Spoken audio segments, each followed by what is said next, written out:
Hola, buenas madrugadas, ya estamos de nuevo aquí, fieles a nuestra cita con el misterio. 2 ediciones, casi 4 horas, llenas de argumentos originales que solo aquí, en el espacio en blanco, podréis escuchar. Qué miedo da ir a ese país, ¿eh?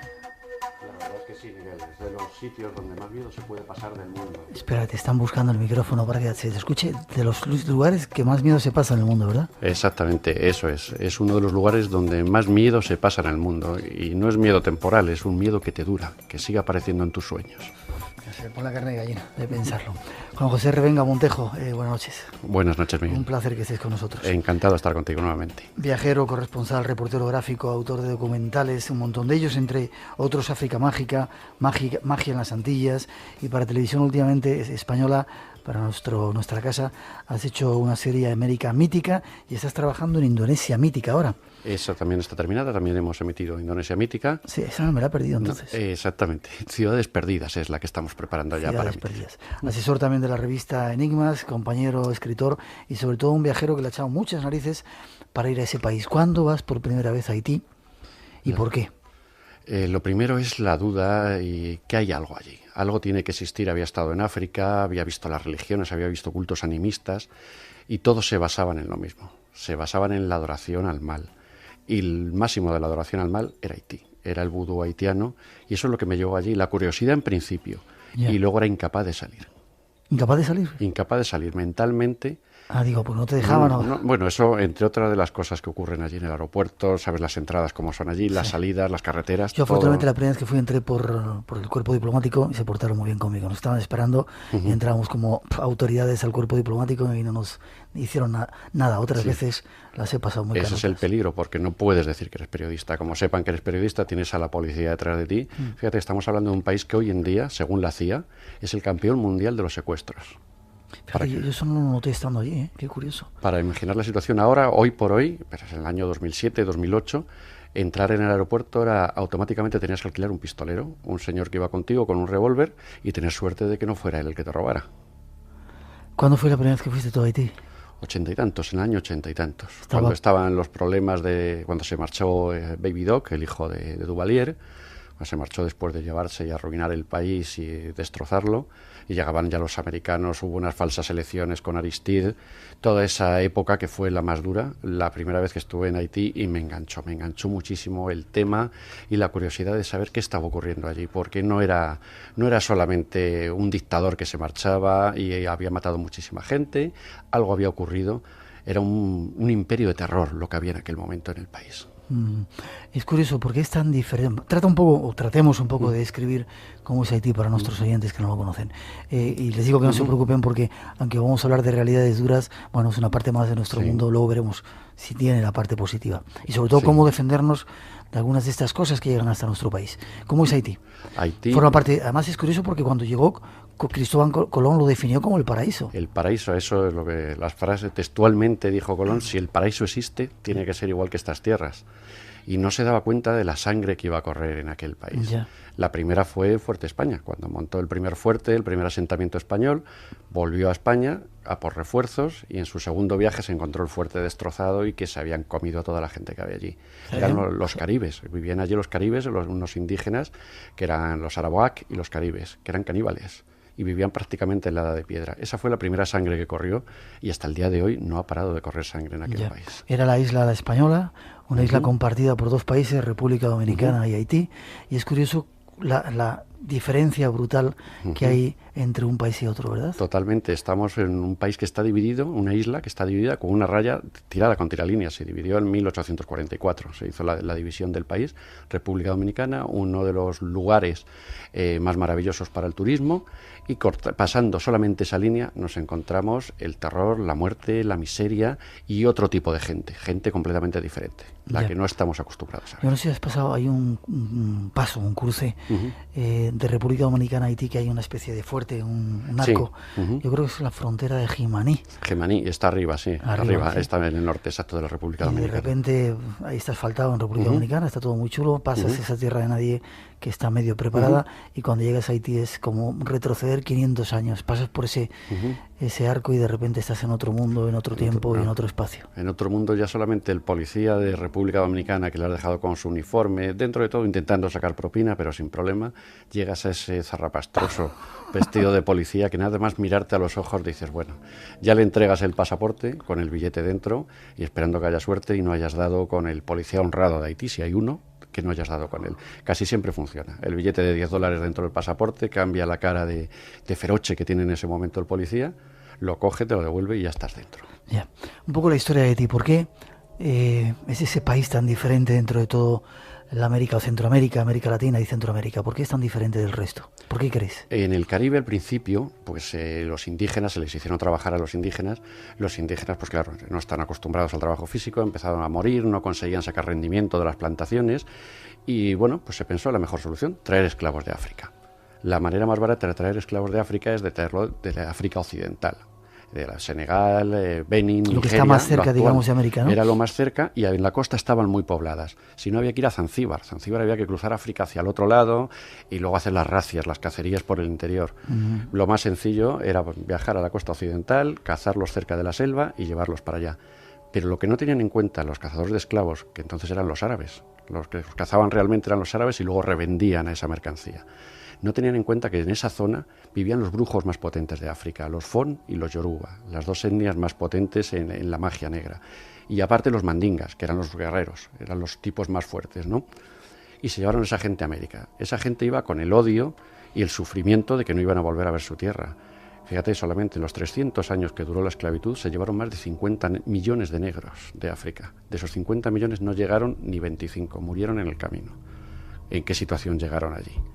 Una vez que llegan allí, se mezcla su religión con la de los caribes, los indígenas antropófagos que existían, caníbales que existían allí, se mezcla con ellos. Se mezcla con la religión católica, que nos puede parecer muy bondadosa, pero ellos cogen una parte de esa religión. Cuando se dice lo de en la misa, tomad y bebed, este es mi cuerpo, esta es mi sangre. Eso es lo que toman ellos, lo que a ellos les parece que es lo más similar a su religión. Literalmente lo toman. Literalmente su religión es el dolor, el sufrimiento. Y toda esa mezcolanza, unida al odio al hombre blanco, es lo que forma el vudú haitiano.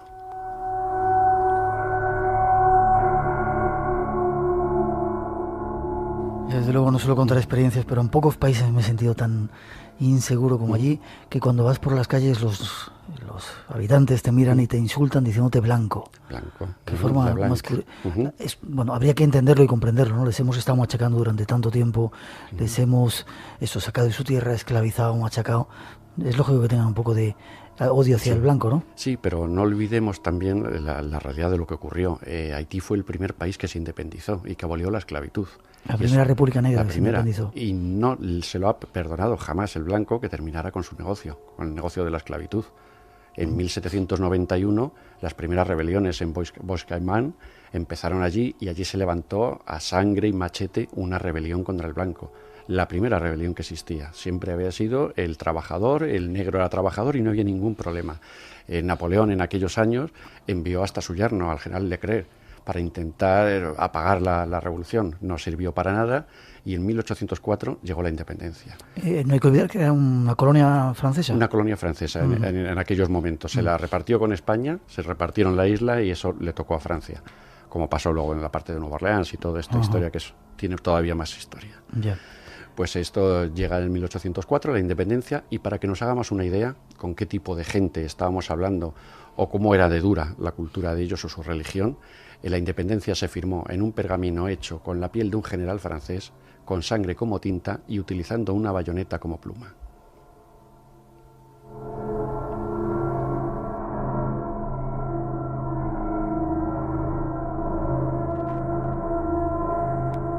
Y además, si no me fallan los datos de las veces que hemos estado allí, prometieron matar a todos los blancos por un pacto que habían hecho con el diablo. Porque Haití, hay que recordar, no sé si es cierto, al menos me lo contaban allí, que es el único país del mundo consagrado al diablo. Consagrado al diablo y con religión oficial vudú. La religión oficial es el vudú. Ahí tuvimos un diablo que, bueno, desde la independencia tuvieron jeques, caciques, emperadores, fue todo un desastre, ¿no? Cada cual más sangriento, cada cual mataba más que iba llegando, hasta que llegó Duvalier. llegó el famoso Papadoc en 1951. Eso fue ya el desastre total. Consiguió que fuera una república con religión oficial vudú, ser presidente para toda la vida, vitalicio, y firmó en los primeros años más de 200.000 sentencias de muerte. ¿200.000? Sentencias de muerte. ¿Sí? Fue tremendo. Los países extranjeros se hacían la vista gorda con él, pero nadie se preocupó de lo que estaba ocurriendo, del magnicidio que estaba haciendo allí, toda la gente que moría. Creó una policía especial, los tontón macutes, los hombres del saco, que eso proviene de un cuento africano, los tontón, que eran unos señores que llegaban por la noche y se llevaban a los niños de las aldeas. Eso es lo que hacían los tontón macutes. Llegaban por la noche y se llevaban a la gente, les robaban todo. El tontón macute no tenía sueldo, el salario era lo que conseguía robar. ¿Sí? Imagínate lo que ocurrió. Después de esto, cuando ya murió Papadoc, que la historia siempre nos juega estas pasadas, que los dictadores sanguinarios suelen morir de viejos, y de muy viejos. Muere Papadoc y se queda su hijo Baby Doc, el presidente más joven de la historia, con 19 años. Y estuvo 14 años dirigiendo el país. No podía porque los tontón macutes se enfrentaban a él, pues creó otra policía, los leopardos. Y en el país había una guerra civil entre las dos policías a ver quién robaba más a la población. Eso fue ya hasta que no se pudo aguantar más, le retiraron su apoyo todas las organizaciones internacionales y fue cuando se invadió Haití. Qué curioso. Ahora entiendo, y una de las veces que estaba en Haití se formó un revuelo en mitad de la calle, a un pobre hombre que pillaron por allí y le pusieron unos cuantos neumáticos gastados que estaban allí en el suelo, le pusieron 3 y 4, claro, le impedía moverse. Alguien se acercó, le echó un líquido y le echaron una cerilla, era gasolina. Si vieras cómo gritaba el pobre hombre, y claro, nosotros decíamos, hacer algo, hacer algo. Dijeron, no hagáis nada, es un antiguo tontón macut, y a los que pillan le hacen eso o le cortan los genitales y hacen que se los coma directamente. Qué gente tan tremenda, ¿eh? Tremenda, no tienen nada que ver con otra cultura. Eso cuando ves ahora a los Hutus, los Tutsis en Ruanda, en cuanto también hay que echarles de comer aparte. Estamos del mismo tipo de razas bantú. Son razas que su religión, su vida es esto, es la violencia. Y es lo más normal del mundo para ellos. Y creen en ello ciegamente en la religión. Porque Duvalier se preocupó de eso, de crear un país en el que la religión oficial fuera el vudú, volviera el orgullo negro, que es lo que vendió en las elecciones, las primeras, que iba a devolverle su orgullo, su poder, lo que eran en África. Y al final fue el desastre que robó todo lo que pudo y con el imperio del miedo se trajo al famoso Zacarías Delva, que era el brujo más famoso africano. De África lo trajo. De África. Le trajo especial, aparte de una corte que tenía de brujos africanos, trajo a Zacarías Delva. Ese era imposible traerle, era centroafricano. Y solamente el verle, cuando bajaba en las cárceles a ver a la gente y señalaba a alguien, ese moría automáticamente. Dice, no, el poder de Delva, no, era el miedo. Qué tremendo. Dices aquí en un trabajo que has hecho que papá Duvalier se iba vestido en las elecciones como el barón Samedi, Exacto. El señor de los cementerios del vudú. De la religión vudú. El barón Samedi iba vestido de negro, con camisa blanca, gafas negras. En las elecciones, en las primeras elecciones presidenciales, se vistió así Papadoc. Le funcionó muy bien, le funcionó a nivel popular, con sus promesas de devolver el poder. Y no se lo quitó jamás ya las gafas negras, y aparte de él, todos los dirigentes, los jefes de policía, también iban vestidos de negro, con gafas negras. Era el poder del terror, atemorizar a la gente. Y yo te digo que tuve oportunidades de ver y trabajar con gente de ellos que habían sido policías. Venían a buscarme al hotel, 2 tipos vestidos de negro, y me esperaba dentro del coche otro señor vestido de negro con gafas que no se quitaban ni de noche. Eran Antiguos tontón que seguían manejando el poder. Y te cuento, una anécdota. Una anécdota fue pues cuando más miedo pude pasar, después de todo lo que tuve muchísimas cosas en Haití. Con este señor me estaban esperando en la puerta. Me dice el del hotel, que ya tenía una confianza con él. ¿Qué hotel era, te acuerdas? El hotel Nesombi se llamaba. ¿Nesombi? ¿Es donde estaba? Arriba se llamaba. No, estaba en la parte central, en una de las calles de Puerto Príncipe, cerca del puerto. En la parte central estaba un hotel. Vaya sitio donde vas tú, ¿no? Lo peorcito, pero es donde podía encontrar la información. Ya. Ahí cualquiera me iba a hablar de este tema. Ya. Y bueno, el primer día entraba la policía a preguntar si había alguien para poder secuestrarles o para poder robarles. Y me vio allí. Me vio en el hotel, yo me iba a acercar al recepcionista. ¿Ibas solo? Sí. En estas cosas, si vas con alguien, siempre se estropea la cosa, porque hay sitios donde no va a querer ir el otro, donde no va. Yo he tenido noches esa noche cuando me dijo este señor, se me quedó mirando el policía, vi que era policía porque llevaba dos revólveres cruzados en la chaqueta, en el cuello, una insignia. Iba de paisano y llevaba los 2 revólveres. Me di la vuelta y me aparté inmediatamente. El recepcionista me dijo, no, es policía, ten cuidado. Y bueno, hice una pequeña amistad con el recepcionista los siguientes días. Y me dice, mira, puedo conseguir que veas al malo dentro de este mundo. A un señor que ha sido policía con los tontos macutes, ha sido capitán y puede llevarte a ver lo peor que puedes imaginar. Yo ya había pasado de todo en Haití. Y le digo, bueno, ¿y si no voy? Dice, si no vas, malo. Y si vas, peor. Esa fue la solución que me dio. Digo, bueno, pues ya estaba con la cabeza realmente descentrado ahí. Ahí ya estaba descentrado de todo lo que había pasado en el tiempo que llevaba en ese viaje en Haití. Tenía la cabeza descentrada y le dije, sí, por supuesto, pues venga, que voy. Vinieron a buscarme estos dos señores. Ahí fuera no había un coche cochambroso como otras veces, un Chevrolet que se caía a pedazos, no, lo que había era un Mercedes negro impecable y me estaba esperando este señor Lacroix, me estaba esperando dentro del coche. Subimos, muy amable, empieza a contarme que ha ido en su país, que qué es lo que quiero saber, que sabe todo mi recorrido, todo el tiempo, todo lo que he hecho. Sé que lo has pasado muy mal, sé que ha habido momentos... Sabía todo lo que habías hecho. Todo lo que había hecho desde que había entrado en Puerto Príncipe, desde el nombre del taxista que me llevó al primer hotel en Puerto, que había alquilado un 4x4, un Willys, todo, sabía absolutamente todo. Sé que lo has pasado muy mal, por eso te estoy atendiendo, porque cualquiera se habría marchado después de esto. Dice, ¿qué has visto aquí? ¿Qué opinas de mi religión? Digo, mira, solo te digo una cosa, yo he visto, he sentido, he temido y lo peor de todo, que he creído en ello. Entonces vas a merecer ver una cosa. Con sus gafas negras, de noche, salimos por los caminos fuera ya de la ciudad y me lleva una especie de hangar. Cuando nos acercamos al hangar, hay un señor allí con un AK-47 en la puerta, un soldado, le ven, se cuadró en cuanto le vio, abrió la puerta, pasamos, me abre una de las puertas del hangar, de los cuartos que había dentro del hangar, y estaba lleno de vajillas de barro, con pequeños cacharros de barro cubiertos con tela. Y digo, bueno, ¿esto qué es? Y me empieza a contar que eso es el pequeño ángel, es el alma, es lo que le quitaban a la gente. Dice, dentro de cada tarro de esos está el alma de un haitiano. Con ello podemos dominarlos. Eso es el vudú, dominar el ángel, el pequeño ángel. Entra en contacto con nosotros 900-137-137. Espacio en Blanco, en Radio Nacional de España, con Miguel Blanco. Esta noche, 2:28, 1:28 en las Islas Canarias, disfrutando de hacer radio de madrugada, hablando con un viajero, una de las pocas personas blancas que ha tenido las narices suficientes para estar en Haití, o que está tan loco como servidor que también ha estado unas pocas veces. Hay que estar zumbado. Esa es. Hay que estar zumbado. Estas cosas, cuando te preguntan muchas veces, como te han preguntado a ti, ¿esto lo haces por dinero? Por dinero no se pueden hacer estas cosas. No. Lo haces porque estás loco. Y que nadie se entere que lo haríamos gratis. Que no se entere, que no se entere nadie. Que no se entere. O sea, que estuviste en el cuarto de los secretos donde estaban las almas de los haitianos. Y puede ser cierto, puede ser mentira, pero cuando a un haitiano le quitas el alma, sabe que está en su poder. Que si tú haces un maleficio con ese tarro, él muere, le puedes manejar. Y el hecho es que funciona, como cuando me decía que bajaba a las celdas, le señalaba y morían. Espera, vamos a escuchar una cosita que tiene que ver con eso.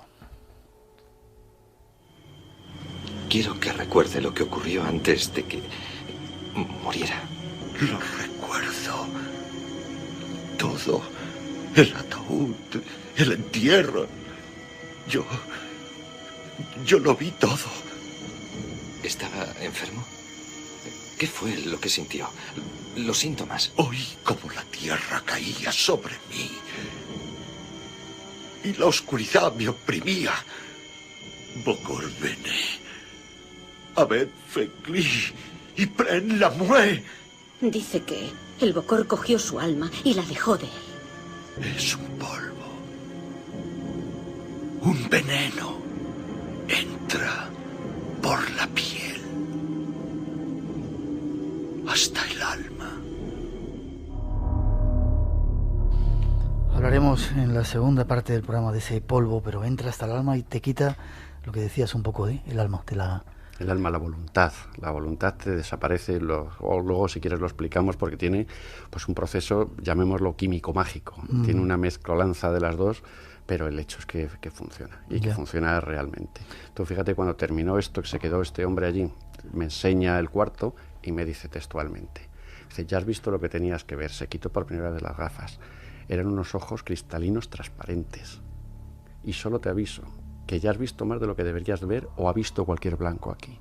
Si vuelves a Haití o das a conocer estos secretos, apareceré en tus sueños durante toda tu vida. Y ahí salí yo con más miedo que todas las cosas, arrastrado por los guardaespaldas al coche. ¿Y sueñas con él? Lo he pasado mal y he pasado muchísimo miedo con estas cosas. Ya. Sobre todo cuando lo ves, dices, bueno, el vudú te puede hacer daño si crees en él, pero ves tantas cosas que es que terminas creyendo. Ya. Habría que matizar que el vudú es una religión, que no todo es malo. Claro. Hoy estamos dando la versión quizá más dura, más fuerte, es más conocida, pero el vudú es una religión la más antigua del mundo, tiene 7.000 años de antigüedad, más antigua que el cristianismo, que el islam, que 1.500 años del islam o los 2.000 que tiene el cristianismo. 7.000 años, y en 7.000 años no pueden estar equivocados. Ya. Aquí se adora las fuerzas, se tiene una mezcla de religiones animistas. Vamos a hablar un momentito de quién adora. Pero quiero decir que no es todo malo dentro del vudú, sino que es una religión. Seguramente tenemos a otro personaje haitiano, que estamos detrás de él para que nos cuente la parte positiva del vudú, si es que la tiene. Hoy estamos dando esa otra versión con un viajero y sobre todo un país tremendo. Una cosa antes de seguir, Papadoc parece ser que maldijo a Kennedy, pidió al presidente Kennedy ayuda, le maldijo y... Eso es uno de los detalles de Papadoc, que basaba su publicidad muy bien hecha, además la propaganda que hacía él. Claro, todo el mundo ignoraba los crímenes que estaba cometiendo, hasta que ya Kennedy no pudo. Estaban más preocupados en Vietnam, lo que ocurría en Vietnam, que lo que ocurría en Haití. Y claro, no se podía ignorar más lo que ocurría allí. Y Kennedy le quitó todas las ayudas que les estaba dando. Ayudas que le daba para que no se convirtiera Haití en otra Cuba. Yeah. Simplemente por eso, no porque fuera a ayudar a los pobres haitianos, ¿no? Le retiró todas las ayudas y Duvalier le maldijo a él y a toda su familia. Duvalier tuvo montones de atentados durante toda su vida. Nunca le ocurrió absolutamente nada, y en eso basaba sus campañas, que él era inmortal, que los Guedes, los espíritus estaban con él. Simplemente había que ver cómo iba la familia Kennedy desde que él la maldijo, y él cada vez más potente, con mejor salud y escapando de todos los atentados. Qué curioso. Y por último, aquí hay una foto, me ha recordado, me he trasladado allí, la cantidad de basura que hay en las calles haitianas, Yo recuerdo haber ido a Cité Soleil, donde había unas monjas españolas que estaban trabajando allí, y era increíble las montañas de basura que había, cómo no eran capaces de limpiar un poco su mundo, su tierra. Tú fíjate, un pueblo avanza siempre cuando conoce la higiene. No interesa que conozcan la higiene y que avancen para poder dominarlos como los dominaba este dictador. Tuvieran miedo, tuvieran el terror a lo que le podían hacer, a la religión. Y en cuanto empiezan a avanzar o empiezan a conocer algo, lo primero es la higiene, y de ahí ya es disparado. Eso ocurrió aquí en el siglo XVII, XVIII, cuando se conoció la higiene, se disparó también la cultura. Pues ese es el peligro que un dictador nunca permite, que tengan cultura los pueblos. Ya, curioso. Vas a volver a Haití porque lo que estás contando esta noche aquí no te van a hablar. Y nos escuchan la gente de los cuerpos diplomáticos, y yo sé que nos escucha mucha gente por ahí, o sea que ten cuidado con lo que cuentas. Es complicado, pero merece la pena. Volvemos a sitios, esos de los sitios del mundo que sigue mereciendo la pena. ¿No volverías? Sí. Sin dudarlo, ¿eh? ¿Sí? Sin dudarlo. Yo no lo tengo tan claro. Sin dudarlo, sé que va a ser, siempre ha sido malo, los últimos han sido terribles, los últimos viajes de estar escondido en el hotel. Ha habido noches que no he dormido en el hotel, me iba a un club que había 4 calles más arriba y me quedaba a dormir en el club, porque si me quedaba en el hotel estaba esperando a que entraran por la noche. Esa te termina desquiciando, te termina pensando, estás en otro lado, entre el calor, el ventilador del techo, y pensando que en cualquier momento pueden aparecer o a robarte o a hacerte desaparecer. Terminas pasándolo muy mal. Vamos a seguir adelante. 2:34, 1:34 en las Islas Canarias. Hay otra introducción que queremos daros más datos acerca de este tema que estamos hablando. Insistimos que estamos viendo solamente un punto de vista, el más negativo, más oscuro de esta religión, que respetamos y que tiene muchas cosas buenas que otro día analizaremos. Vamos con ello.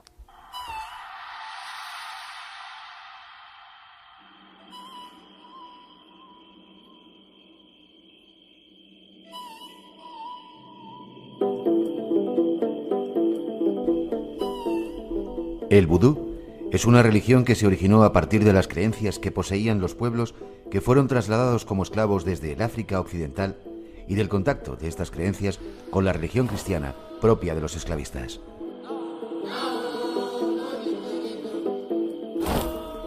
Se trata de una variante teísta de un sistema animista, provisto de un fuerte componente mágico.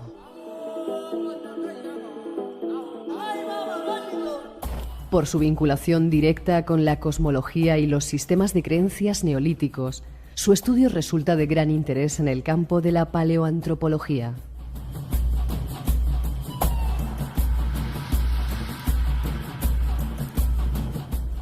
El vudú se cuenta entre las religiones más antiguas del mundo, a caballo entre el politeísmo y el monoteísmo.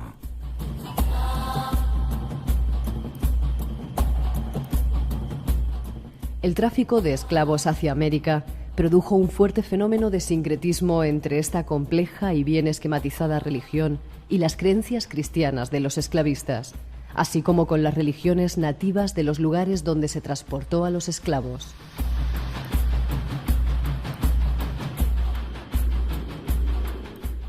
De aquí surgirá el vudú haitiano y un gran número de derivados. La regla de Ochá o santería en Cuba, la santería en República Dominicana, el candomblé, la umbanda y quimbanda en Brasil, así como las manifestaciones africanistas en Puerto Rico y los demás países del área del Caribe.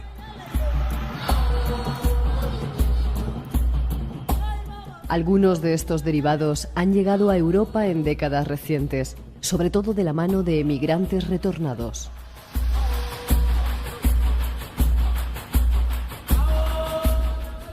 Son los primeros datos de esta religión, mezcla de magia y ritos ocultos.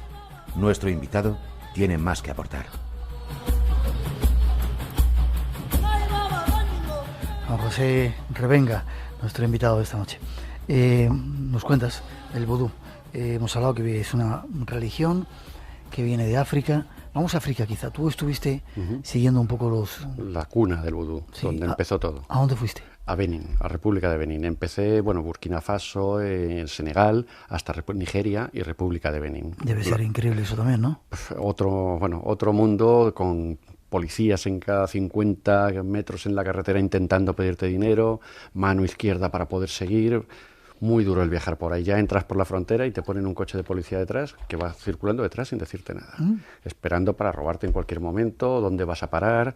Claro, hay que parar antes de que caiga la noche, parar al policía, darle algo de dinero y al policía se va. Eso es la entrada en Benín. Y Benín es un país que ha sido hasta hace nada un país comunista, que no trabajaban tampoco ninguno, con lo cual la situación es tremenda de pobreza. Y no han podido invertir, no ha habido colonias. O sea, que la vida ha sido, desde que fue el Alto Volta, desde que dejó de ser el Alto Volta, ha sido nada más que hundirse. Y al hundirse, ¿qué les quedaba?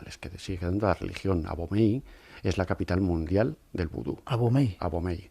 Y ahí presencié una ceremonia de vudú súper real, interesante, y donde ves cosas inexplicables. Que eso es lo que estamos buscando, algo que no le podamos dar explicación lógica. Hay que decir que el origen del vudú evidentemente viene de ahí, de esa zona de África, por ese grupo étnico tan especial.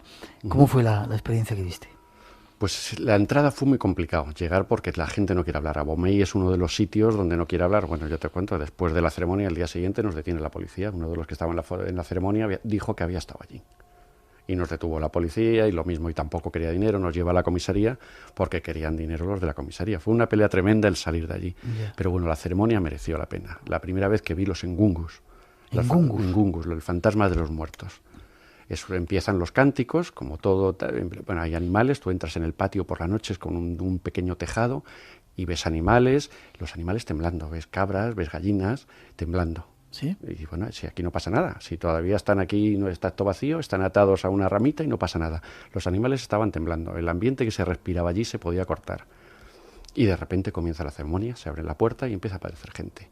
Unas 50 personas cantando, tocando tambores, dándose golpes en el pecho, tocando el tambor con su pecho, gritando, llevando a un tipo de éxtasis. Pero cuando ves que un éxtasis llega en una ceremonia, hay algo, se están tomando una hierba, están tomando algo, dices, bueno, pues al final es un alucinógeno que les está llevando a este estado, ¿no?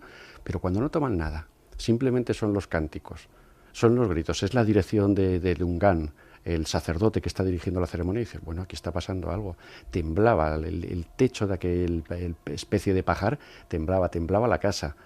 Había una historia increíble. ¿Había tambores? Tambores, claro. Sí, tambores. Son los tambores repetitivos, pero bueno, para llegar a que una persona se tira al suelo, se dé con la cabeza contra una pared, sangre. Déjame que escuchemos ese sonido real, grabado por ti en una ceremonia auténtica de vudú. Así suenan los tambores, algo que a mí siempre me ha puesto los pelos de punta. Además, te entra dentro y te hace moverte y te hace volar. Te hace volar con ellos. Vamos a escucharlos.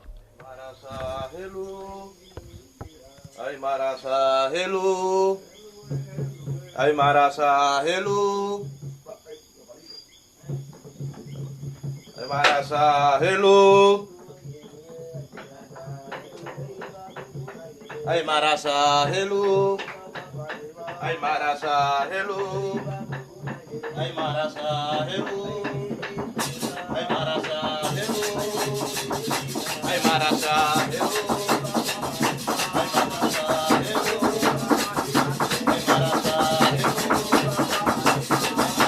La música se te mete dentro. Y los pelos de punta, Miguel, ¿eh? Mira. Cuando vuelves a escuchar estas cosas, es cierto. Y empieza y dura la música, ¿verdad? Y dura la música, y la música es muy repetitiva, pero bueno, una música repetitiva no puede llevarte al trance, a este tipo de trance.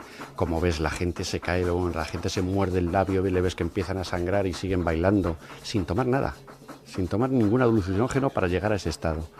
Algo está ocurriendo ahí, empiezan con el humo, el ungar, el sacerdote, con el humo de los cigarros, a echarlo al aire, que es el puente al mundo invisible, empieza a abrir el puente al mundo invisible. Espera que le digo, Omar, vamos a cambiar la mano, sé que estamos a punto de entrar en trance, así que vamos a cambiarle, ponemos otra música, luego si acaso la seguimos escuchando.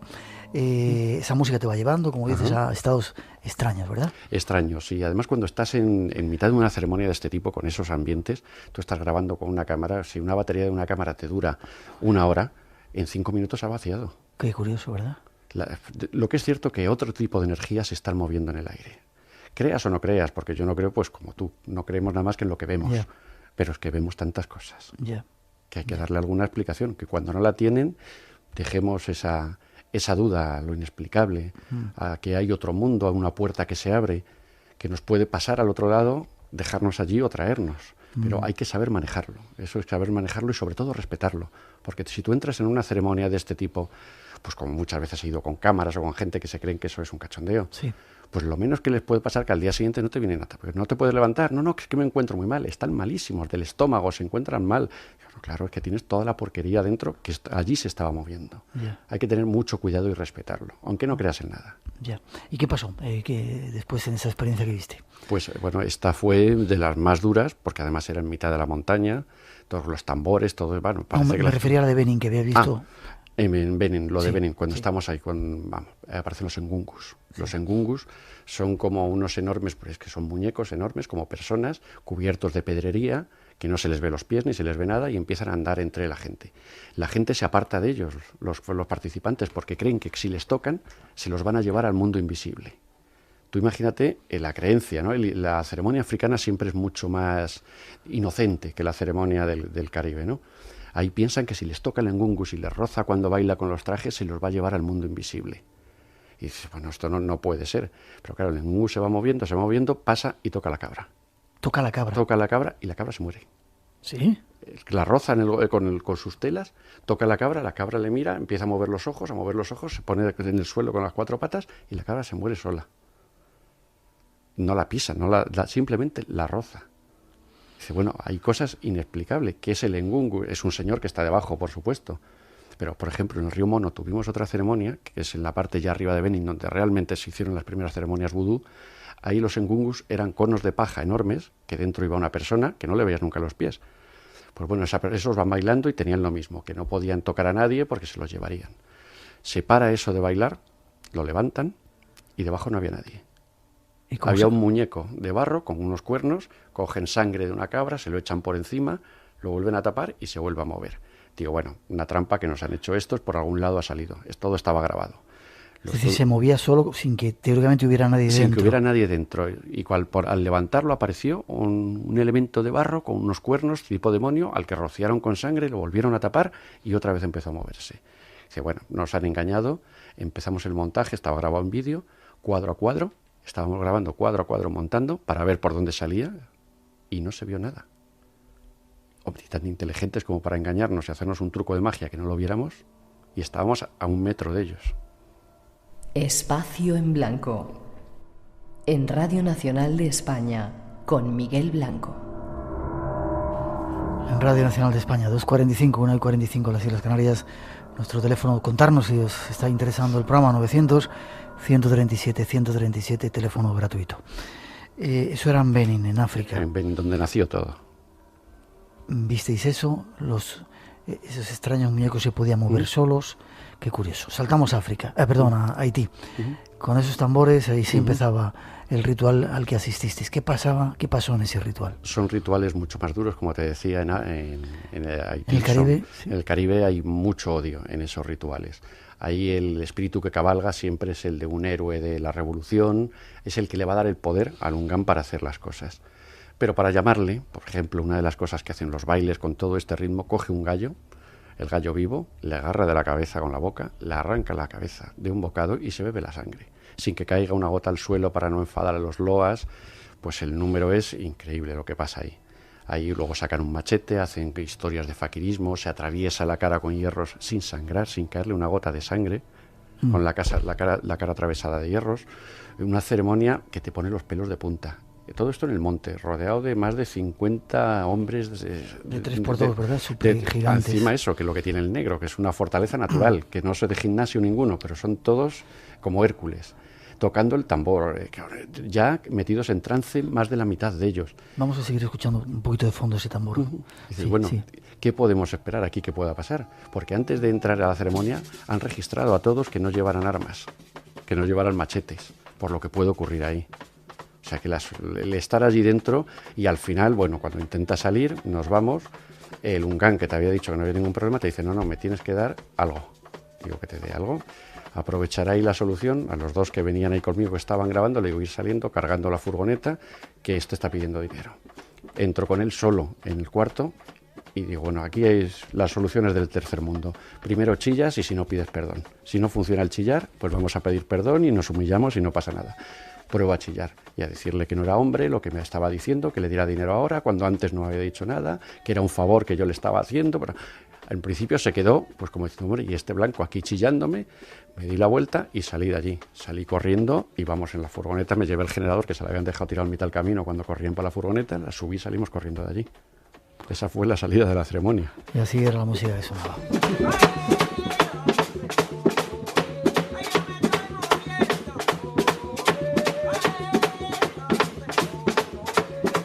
Estos rituales son rituales en los que ahí corre mucha sangre de animales, básicamente, ¿no? Siempre, sí. Además, siempre dicen que sangre de animales para que no corra la humana. Sí, qué curioso que digan eso, ¿verdad? Eso te lo dicen y se basan muchas veces cuando te hablan de tu religión, de tal, que tu Dios es igual de sanguinario. Esas cosas siempre las saben. Todo eso, como han tenido el sincretismo durante siglos, fíjate, ahora mismo en Haití, el 95% de los habitantes de Haití son descendientes de esclavos. Hoy, el 95%. ¿Qué tipo de animales matan? ¿Es como la santería que para cada loa, para cada santo hay un determinado animal? ¿O? Aquí lo que se busca es el animal más grande. Se puede matar una cabra mejor que una gallina. Fíjate que es un tesoro para ellos. A estos, hombre, no te matan una vaca porque es con la que comerían durante un mes. ¿Has visto matar alguna vez una vaca? He visto matar hasta perros, he visto matar perros, he visto matar gallinas, cabras grandes, perros, pero además los perros en ceremonias súper oscuras. Matar a los perros sin tocarlos también. ¿Sí? Solo cantando, con los hechizos milenarios, claro. Tú estás hablando con ellos en un tipo de creol, ¿no? El tipo medio francés, medio español, esa mezcla. Estás hablándolo con ellos y de repente cuando empiezan a cantar o en las ceremonias, cantan dialectos bantú. Son dialectos que te suenan de haber oído ese mismo tono en el Centroáfrica, en el Chad, en África Occidental. Esos tonos, en África hay más de 9.000 lenguas, pero los tonos son prácticamente los mismos. Igual que si oyes hablar a un bosquimano, las formas esas de hablar, los acentos, son lenguajes africanos. Ya. Y es cierto, como contaban, sobre todo cuando fuiste en el 87, que hasta hacía muy poco tiempo había sacrificios de niños. Porque a mí me contaban que de repente en ciertas fechas, en Navidad, Semana Santa, fiestas tradicionales cristianas, de repente los niños desaparecían y los padres no los buscaban porque sabían dónde iban a acabar. Eso sí, sigue siendo, estamos como siempre hablando de leyenda, pero leyenda que no dejan salir a los niños en la calle en ciertas fechas, no dejan salir a los niños. En Haití es un lugar tropical donde las casas es una cabaña de 3 palos, el niño tiene que estar en la calle como todos, porque no hay casa. La casa es para dormir y que no te coman los mosquitos. Y hay fechas en que los niños no salen a la calle. Son leyendas, pero claro, es que todas las leyendas se basan siempre en una realidad. Ya. Otra cosa curiosa, de repente en las casas ves que las tumbas están enfrente de la puerta, para un tema que vamos a tocar seguramente después de las noticias de las 3. Decían que era para que cuidar a los muertos, para que no los convirtieran en zombies. Qué curioso, y los colocan enfrente de la puerta para poder vigilar que no venga el Bokor a desenterrarlos y a devolverlos a la vida como zombies, o en muchas otras ocasiones les entierran con la cabeza cortada. Pero cabeza, que es lo más lógico del mundo, ¿no? Es que mi mujer era una mambó, que es una sacerdotisa vudú, y antes de morir me pidió que la enterrara con la cabeza cortada, o con los oídos cosidos, la boca cosida, para que no pueda oír los llamamientos del Bokor y despierte. o boca abajo, decían también, para así... que se pierda y vaya hacia abajo en lugar de salir, es otra de las, sí. Qué curioso. El increíble mundo del vudú. Saltamos un segundito de Haití y nos vamos a la Luisiana, donde también has estado no hace mucho tiempo y donde también hay vudú duro. Duro, es otro mundo de vudú impresionante. Allí ha habido reina vudú, la famosa Marie Laveau, que bueno, te cuentan las partes buenas, siempre te hablan de Marie Laveau como que hacían encantos o amarres de amor. Marie Laveau en la calle Sainte-Anne tenía un sótano donde realizaba todos sus maleficios. Era hija de un esclavo y se casaba con los grandes de las plantaciones, los grandes dueños de plantaciones, hasta que morían y ella se quedaba con la plantación. Entonces se casaba con otro. Nadie sabe cómo lo conseguía, solamente sus adeptos. Sabía que lo hacía por medio del vudú. Ya, y es el mismo vudú, es decir, tiene los mismos componentes de Haití y de África, ese vudú que hay allí, o es otra cosa. Es el vudú el mismo de los esclavos, porque fueron el mismo tipo de esclavos los que llegaron allí a Luisiana. La Luisiana que fue la Luisiana española, que llegaba desde Nueva Orleans hasta Canadá, y se la vendimos a Napoleón por 20 millones. O sea que eso fue el regalo de los Estados Unidos. Era el vudú, siguen haciendo el mismo porque eran esclavos venidos de la misma zona, mismos brujos, y el mismo odio al hombre blanco, o incluso más, porque donde peor se les trató y donde más tuvieron que trabajar y más humillaciones fue en esa zona. Y donde más se vengaron también. Sigue habiendo reina de vudú. Estoy con Emil, la actual reina de vudú, haciendo una invocación en el cementerio de San Luis, una invocación en la tumba de Marie Laveau. Cosas que dices, impresionante por la noche. Bueno, por la noche éramos 4 personas allí, muy bien. Al día siguiente por la mañana fui a hacer las fotos de la tumba ya de día, el cementerio, que son cementerios espeluznantes en Nueva Orleans, y me tuve que marchar. ¿Por? Porque yo daba la vuelta a una tumba y sentía que no estaba solo, me volvía y no había nadie. Y estaba solo en el cementerio, no había nadie. Sensación como que alguien detrás de ti. En Nueva Orleans los muertos están enterrados en superficie, porque como está el río, en cuanto vas un poco para abajo, pues encuentras agua. Están todos a la altura donde estás tú. Y tumbas del 1700, 1800, todas las tumbas que vas pasando por allí. Y además espectacular, pues las estatuas de ángeles, de demonios encima de las tumbas, realmente de miedo. El corazón del ángel es una película que está basada, una gran película, en hechos que ocurrían allí en Luisiana, ¿no? En Luisiana, exactamente. Y sobre todo la segregación que ha habido y que sigue habiendo todavía. Hacia la diferencia entre blanco y negro todavía en Luisiana sigue existiendo. ¿Cuándo subiste Luisiana? El año pasado. ¿Después del Katrina? Sí, después del Katrina, hace menos de un año. Qué curioso. ¿El vudú más duro que hayas visto en las diferentes partes del mundo donde te has movido, cuál ha sido y dónde ha sido? El vudú más duro. La ceremonia, ¿no? Sí. Pues en Haití puede ser, el más duro seguro es Haití. Y ceremonia dura cuando se me ocurrió preguntarle a un bokor. Me habían llevado hasta el templo, hasta un fort por la noche, con un señor, con un campesino. Fue muy complicado en la montaña haitiana.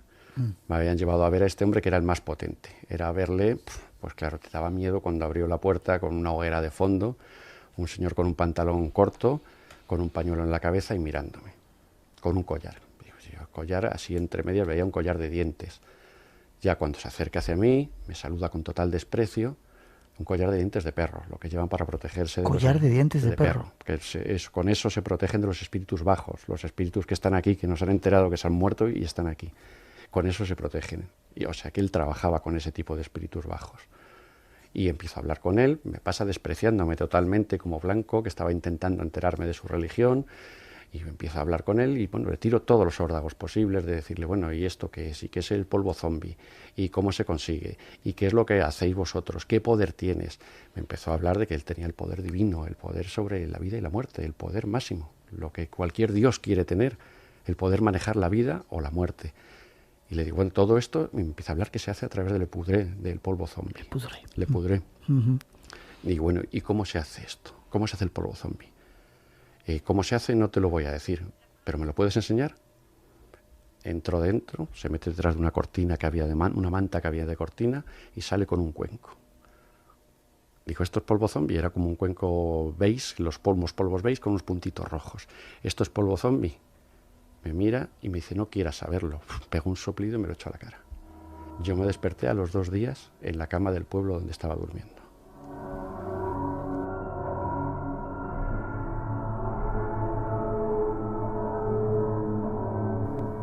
los 2 días? A los 2 días, con magullado entero, me habían bajado en la camioneta, me habían dejado, espero que me habrían bajado en la camioneta dando golpes, dando saltos por la montaña, y me tiraron en una cabaña del pueblo donde estaba yo viviendo, donde estaba durmiendo esos días. Qué curioso. Automáticamente salí de allí y no volví a preguntar. Nos quedan 2 minutos antes de la primera pausa que vamos a hacer. Hay una pregunta que dice si todo el mundo puede hacer vudú. Hay que aclarar que vudú es una religión, exacto, que no tiene nada que ver con el muñequito ese de los que ha popularizado. Nada, no tiene nada que ver. No tiene nada que ver, y sobre todo el mundo puede estudiar la religión vudú. De ahí al poder hay que entrar en lo que te he dicho antes, lo peligroso del vudú, y el vudú funciona cuando crees, cuando estás metido en el tema y ves que algo puede hacer, que hay poder ahí. Es decir, que si no crees en ello no te puede afectar. No te puede afectar si no crees tú en ello, pero consiguen, la ceremonia no solamente es hacer que tú, hacerte el mal. Para hacerte el mal te hacen que creas, consiguen que creas. Ya. ¿Tú crees? Las cosas que he visto, creo que hay algo inexplicable.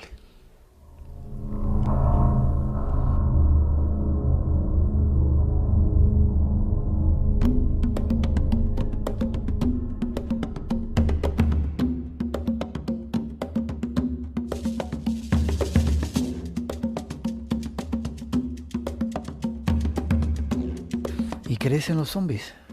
Existen. Los zombies existen, pero no es el zombie de las pelis de George Romero, pero el zombie existe. 1 minuto queda, 1 y medio para llegar a las noticias. Hacemos una mínima pausa para la información y enseguida regresamos. No os perdáis la segunda apasionante hora del Espacio en Blanco de hoy. Estaremos hasta las 4, las 3 en las Islas Canarias hablando de zombies. Nuestro invitado ha estado allí y nos puede contar un montón de cosas. Y luego queremos lanzar una nueva sección con un personaje que tampoco debéis de perderos, Vicente Casaña, un astrólogo de los más interesantes que andan por ahí. Será aquí en el Espacio en Blanco. Y mañana Sixto Paz, para que le preguntéis, le critiquéis, le alabéis. En exclusiva estará también en el Espacio en Blanco. En unos minutos regresamos aquí a Radio Nacional de España. No os vayáis, que tenemos mucho que contaros todavía. 900-137-137, nuestro teléfono por si queréis intervenir. Espacio en Blanco, en Radio Nacional de España, con Miguel Blanco. 3 y 6, 2 y 6 en las Islas Canarias. Regresamos a esta primera cita del Espacio en Blanco. Recordar que mañana hay otra, a partir de las 12, 2 a 4, de 1 a 3 en las Islas Canarias, con Sixto Paz, que vendrá a contarnos algunas historias. 900-137-137, nuestro teléfono por si queréis intervenir en ese concurso que tenemos o preguntar algo acerca de este primer tema que estamos tratando, el tema de los zombies. Vicente Casaña viene después y algunas otras sorpresas en este programa de hoy. Y para daros más datos de esto, de lo que estamos hablando esta noche, ahí va la segunda introducción que preparan nuestros compañeros. Insistimos que esta noche estamos dando solamente una visión, quizá la visión más oscura de esa religión y de las prácticas que hacen algunos personajes que están dentro de ella. Hablaremos de esa otra parte más luminosa, como religión si la tiene. ¿Has estado alguna vez en un vudú, Petro, en estos que van vestidos de rojo y...? Exactamente, sí, el vudú, Petro, es el que te prepara para el máximo castigo. El máximo castigo de la religión vudú es la zombificación. ¿Sí? Ese es el máximo castigo y lo que se le da a la persona para acabar con ella. Ese es el miedo. El miedo que tiene cualquier practicante de la religión vudú es que le lleguen a zombificar. Porque es quitarle el alma.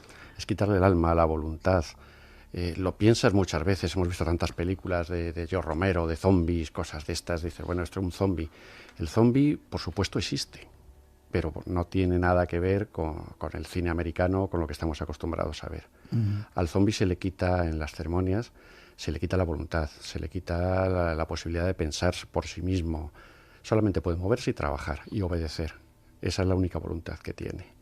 Esto se consigue... ¿Eso cómo se hace un zombie? Un zombie se hace con la famosa pudré, el polvo zombie.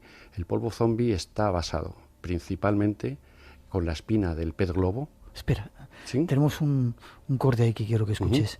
Es de la película La serpiente y el arco iris, que está basado en hechos reales. La vida de White Davis. White Davis, muy que buena, es el botánico que mandaron a Haití para descubrir un poco el secreto. Y parece ser que uno de esos Bokor le dijo el secreto. Escuchar. Los ingredientes del polvo son muy variados. Contiene sapo marino venenoso, Bufo marinus, el mismo animal que utilizaba Lucrecia de Borgia. Pero lo hacen más tóxico al asustarle con el aguijón de un gusano de mar. Y un pez venenoso que produce uno de los venenos más fuertes del mundo, tetradotoxin. Más todo un abanico de hierbas y minerales, quemados, pulverizados y mezclados con una habilidad asombrosa. Y todo ello entretejido con una red mágica inimaginable para nosotros. El proceso dura 3 días y 3 noches. Esos son los ingredientes. Son los ingredientes aproximados, pero el más importante es el que ha dicho, una red mágica. Porque si no, tendríamos el veneno más potente del mundo, que es la espina del pez globo, que es 100 veces más potente que el cianuro. Tendríamos un veneno que mataría.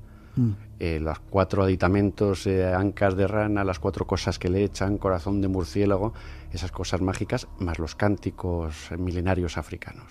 Con eso se consigue el funcionamiento que tiene el polvo zombi. Ya. ¿Y cómo se zombifica a alguien? ¿Cómo se elige? ¿Alguien que ha hecho daño? ¿Cómo es el proceso? Alguien que ha fallado a la religión, alguien que ha revelado sus secretos, alguien que no ha cumplido, ha pedido algo, se le ha dado y luego no lo ha cumplido. La manera de castigarle, mira, por ejemplo, una cosa para que veamos que estamos en el siglo XXI. El artículo 249 del Código Penal haitiano pone textualmente: se castigará con la misma pena que el intento de asesinato aquel que intente zombificar o quitar la voluntad por medios químicos a otra persona. O sea, ¿está estipulado legalmente? Legalmente, a día de hoy, sigue siendo el Código Penal haitiano. Y bueno, pues ¿cómo se consigue? Pues es tan potente este veneno que te lo pueden poner encima de la piel, te lo pueden soplar, te lo puedes pisar, como van todos descalzos. Lo ponen en la puerta de su casa, al entrar lo pisan, ese veneno se introduce en la sangre. Al entrar en la sangre, automáticamente... O sea, a través de la piel entra la sangre. A través de la piel, de lo potente que es, imagínate lo que es, en menos de 3 horas ha entrado en la piel, en la sangre. Eso empieza a ralentizarte el corazón. Te quedas con 3 pulsaciones por minuto. Cualquier médico certifica tu muerte. En ese momento te entierran y con ese consumo que tienes de oxígeno con 3 pulsaciones por minuto, tú puedes vivir una semana en el ataúd. Claro, la circulación va todo ralentizado. Te entierran y entonces es cuando aparece, o esa noche o al día siguiente, aparece el bokor, el brujo negro.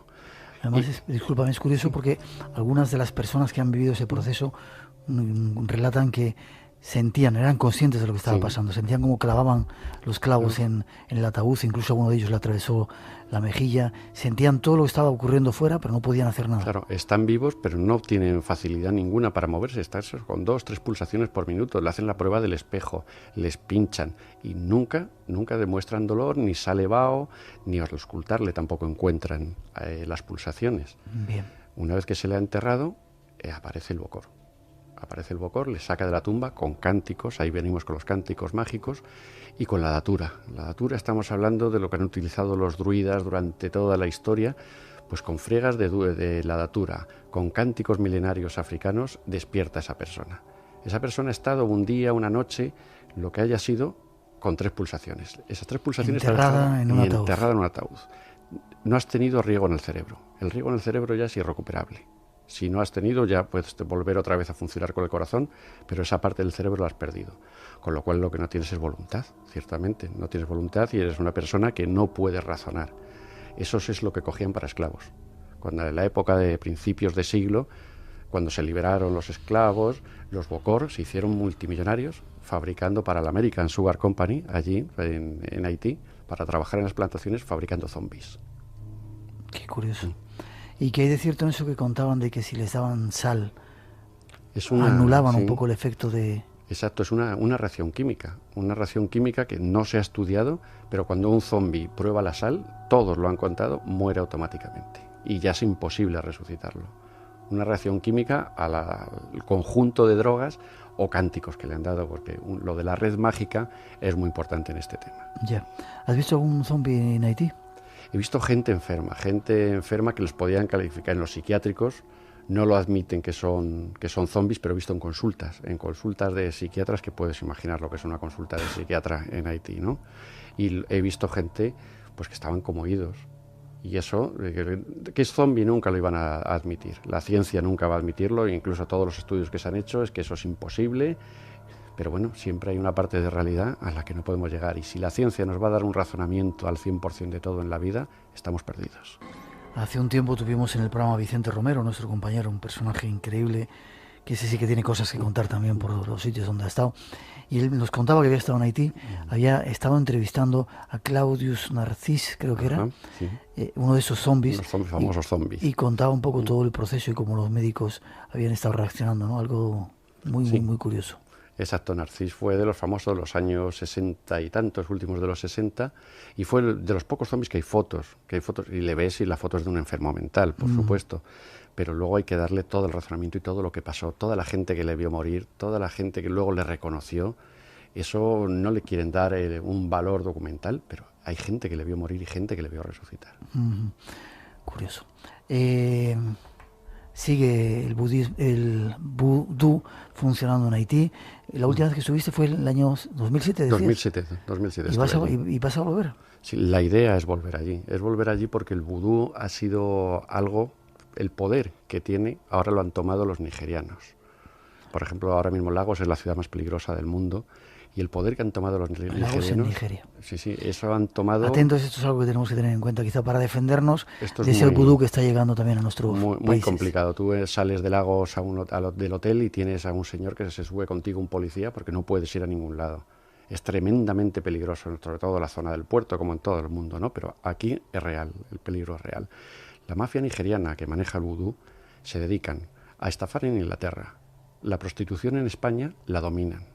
Es de ellos, totalmente. Con el dinero que sacan de esas dos cosas, se van a Asia y compran droga. Con la droga que han comprado ahí la venden en Estados Unidos. Traen dinero blanco y se vienen a la vieja Europa a comprar mansiones y a comprar posesiones. Es la nueva AMPA del vudú. Y utilizan, como algunas veces hemos visto con Manuel Carballal, utilizaban para amarrar a esas chicas que traían de Nigeria esos rituales extraños. En Haití tuve con una muchacha, Clarice, que estaba ejerciendo la prostitución y me contó toda la historia. Su padre debía dinero a la mafia, les debían un dinero y le dijeron que si no les pagaba le tenían que dar a su hija. Se negó a darles a su hija para hacer la prostitución en República Dominicana y al día siguiente el padre enfermó, tenía una pierna que no podía moverla y automáticamente ya se marchó. Se marchó a República Dominicana y estuvo trabajando. Y me contaba cuando estaban metidas en las habitaciones de los clubes en República Dominicana que aparecían unos señores bajitos, vestidos con hojas, cantando, quitándoles ropa, se llevaban ropa íntima de ellas. Las tenían asustadas y ninguna huía jamás de allí. Y ella se escapó porque tuvo una persona que vino de Haití, la vio y le dijo, tu padre ha muerto ya. Y se marchó entonces. Fue la manera de huir de esa mafia. Sabía que más daño ya no podían hacerla, era hacerle daño a ella únicamente, y a su familia tenía que mantenerla a ella.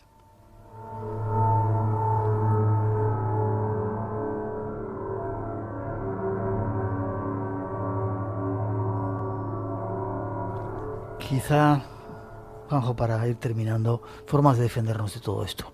Esto está llegando, como decimos aquí, a España, y mucha gente, no me gustaría utilizar el término vudú, magia, hacen magia extraña, magia negra. Magias, limpiezas, todas estas cosas que estamos amarres, oyendo, desamarres. que te cobran fortunas además por todas esas cosas, que al final ya te vas metiendo y dices, ya me he gastado 500, me tengo que gastar otros 500, y así te van enganchando para meterte en ello. Hay que tener mucho cuidado, porque fíjate una cosa, si en los lugares de origen, donde se llevan haciendo desde hace miles de años, el 90% de las ceremonias que vemos son mentira, ¿qué podemos tener aquí? ¿Qué puede llegar aquí? O sea que desde tu punto de vista el 90% de las ceremonias que hacen es mentira. Es mentira, y es siempre intentar sacar algo. Ya. Con el tiempo vas aprendiendo a diferenciar, ¿no? A saber lo que puede ser mentira, pero en principio, en las primeras lo que te meten es todo mentira, intentar sacarte algo de dinero. Ya. Y dice, cortas antes de que empiece todo, y dice, mira, déjalo, que esto no vale para nada. Imagínate lo que se puede hacer aquí. Ya. Que aquí no hay experiencia en cuanto a esos temas. Y protegernos, lo mejor es no creernos estas sanaciones como una clara de huevo o con pasándote un pollo, porque es cierto que hay que limpiar el aura y que todas esas cosas, pero todo seriamente y estudiándolo antes. Antes de que el hombre blanco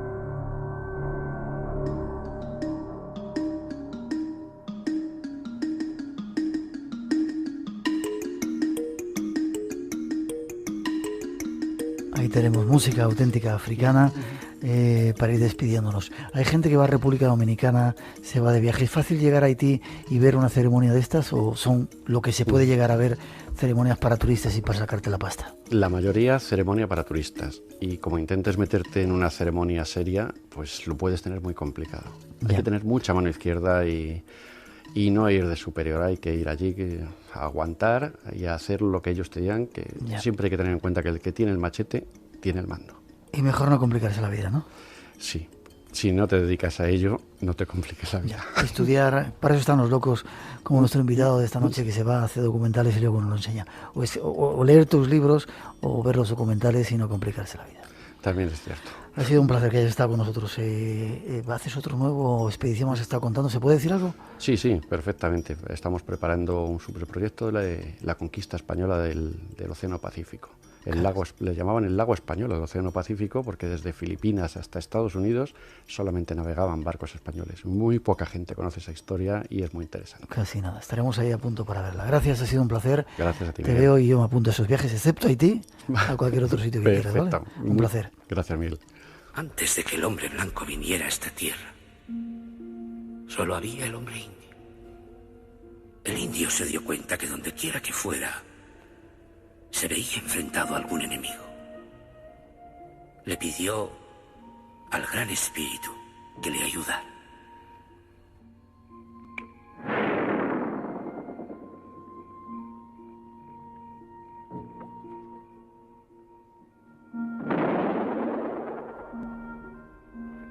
Tú nos has dado muchas cosas, padre, dijo el indio al Gran Espíritu.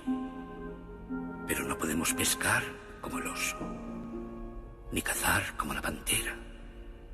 Danos alguna cosa que nos permita sobrevivir entre nuestros enemigos. ¿Magia? Magia, no. El poder. Poder.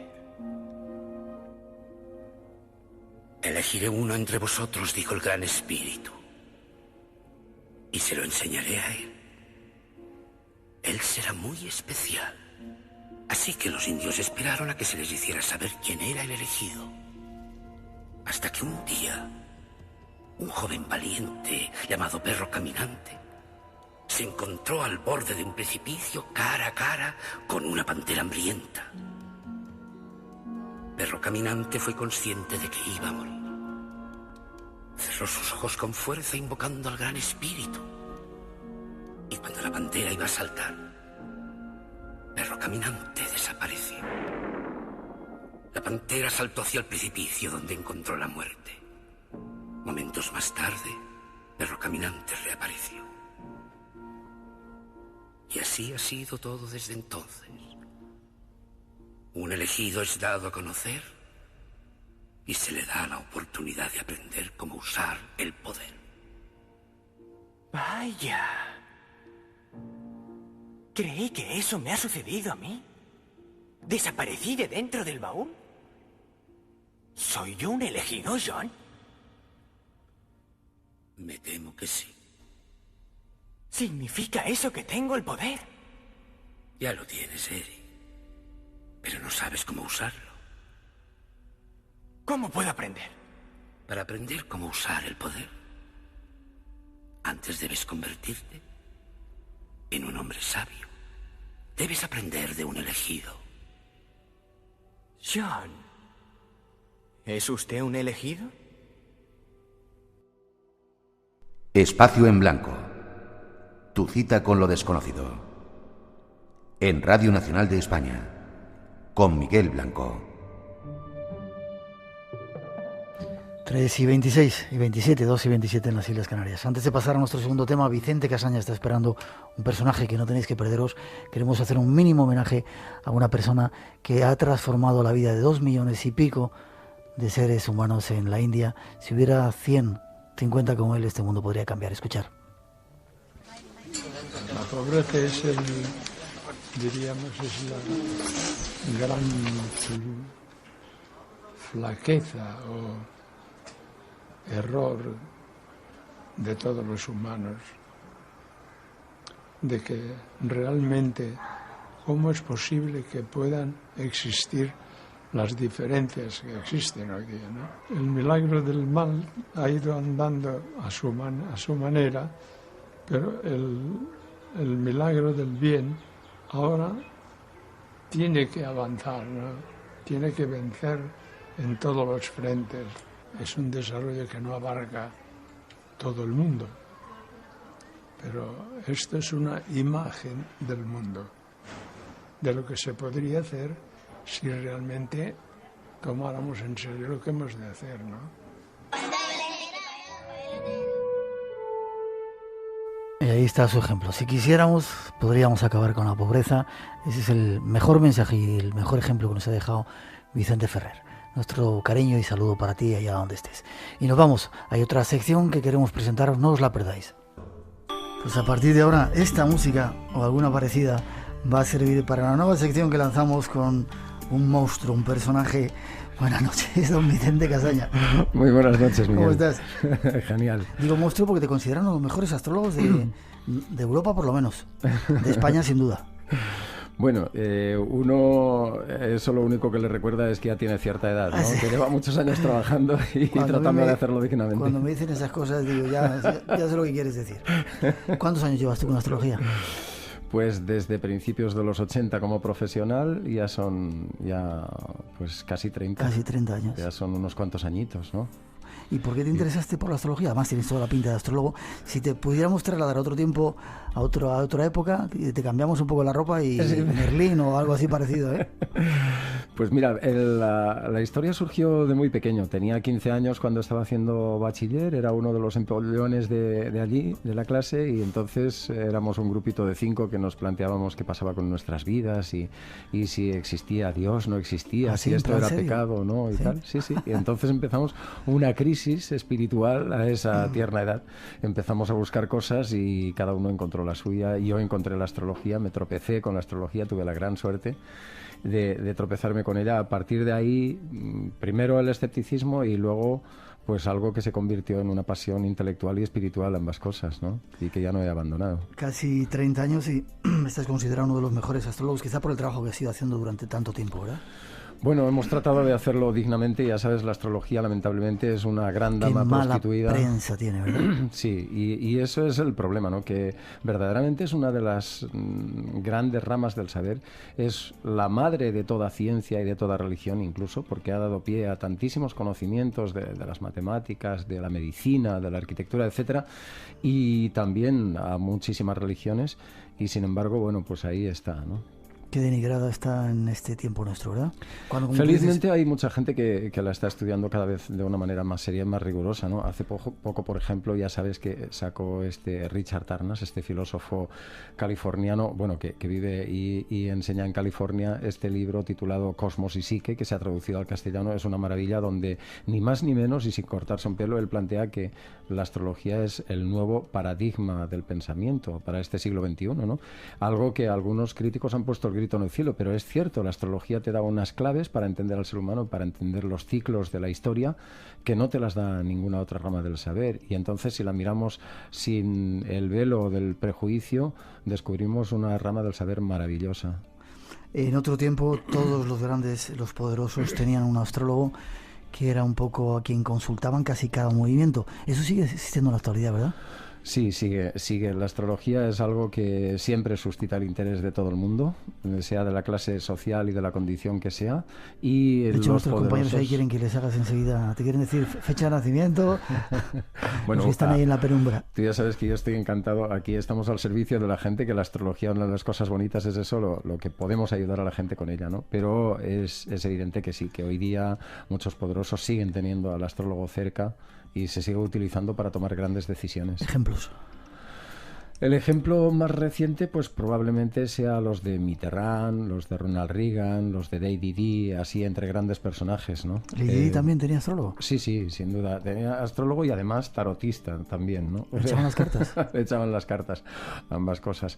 Porque algunos creen más en el tema de la evidencia y tal, pero normalmente los grandes y los poderosos lo que han buscado es la astrología, el conocimiento de los astros, más que otro tipo de conocimiento así paralelo, digamos. Ya. Bueno, hoy tratamos de lanzar una nueva sección que vamos a hacer contigo, que tiene que ver con la astrología, también con la suerte, con un libro que escribiste que a mí me impactó mucho, Tu suerte, cómo conseguirla, el secreto de conseguirla, y nos vas a dar alguna de esas claves, aunque yo Si te he de ser sincero, no creo mucho en esas, iba a decir una palabra fea, de ayuda. Que parece que todo es muy bonito, todo es muy fácil, hay que currárselo mucho más, pero si se saben las claves, uno puede llegar a conseguir las cosas, ¿verdad? Gracias, Miguel, me encanta que te haya gustado. El libro es una pasada porque está motivando a la gente, y si está motivando y está ayudando a una transformación alquímica o personal de la gente para que sea más feliz y sea más suertuda, pues genial, porque para eso está escrito, ¿no? No es... yo siempre digo que el libro es muy fácil de leer, pero que no es nada fácil ponerlo en práctica, para que nadie se llame a engaño, ¿no? Una cosa es leértelo, tiene una literatura sumamente sencilla y agradable, que lo puede leer hasta un niño, pero amigo, ten el valor de hacer eso, y eso ya es otro cantar. Sin embargo, funciona. Vamos a intentar a lo largo de unas cuantas semanas con Vicente Casaña aportar, si lo ponéis en práctica, algunas claves para tratar de conseguir que las cosas vayan mejor. Pero antes eres también director de una revista que se llama Tu Suerte. Sí. Tu Suerte es precisamente por eso, ¿no? Porque son ya más de 11 años dirigiendo la revista Tu Suerte, desde que la sacamos al mercado, que va de astrología y temas afines, y entonces pues me venían pidiendo hace tiempo que explicara cuál es ese concepto tan personal que yo tengo de tu suerte, que es... Y lo has estado transmitiendo en la revista y a través del libro, ¿no? Y por eso el libro lo que reúne es un poco, lo que recopila es tu suerte, que es un concepto nuevo. No es hablar de la suerte como la loca fortuna o como el azar, sino tu suerte como una condición vital que todos y cada uno de nosotros tenemos dentro, y que hay unos mecanismos, unas vías de acción para llegar a ella, para conectar, para que cambie totalmente tu vida y la convierta en una experiencia sublime.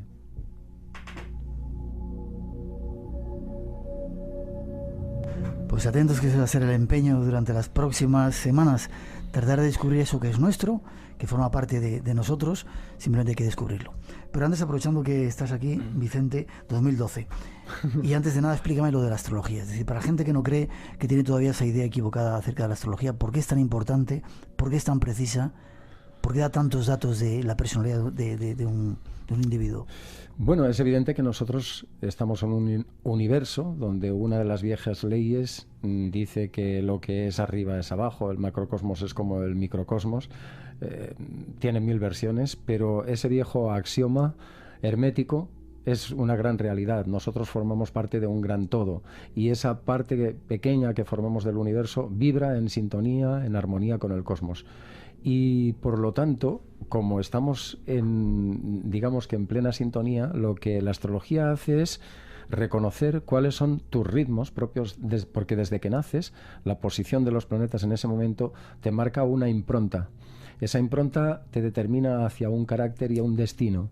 Y si tú conoces cuáles son los movimientos de los astros, cuáles son los ciclos, pues vas a entender muchas de las cosas que te pasan en la vida, vas a saberlas manejar mucho mejor, vas a saberlas integrar mucho mejor. Es decir, es la diferencia de, si conoces tu carta astral, pues sería como comparar si te sueltan en un sitio perdido, desconocido totalmente, y que te sueltan sin nada, a la diferencia que habría de que te suelten sin nada a que te suelten con un mapa y una brújula para orientarte dónde estás, ¿no? Pues la carta astral viene a ser eso, viene a ser un mapa de rutas de lo que son tus ciclos, de lo que es tu armonía con el cosmos. ¿Y cómo se puede explicar que unas estrellitas, unas luces que están ahí arriba, miles, millones a veces de kilómetros, puedan influir al ser humano? ¿Cómo se explica eso? No se puede explicar, Miguel. Probablemente hay muchas cosas que todavía el ser humano necesita aprender. Es uno de los grandes misterios, de los grandes enigmas. Parece que son los ciclos lo que determinan, ¿no?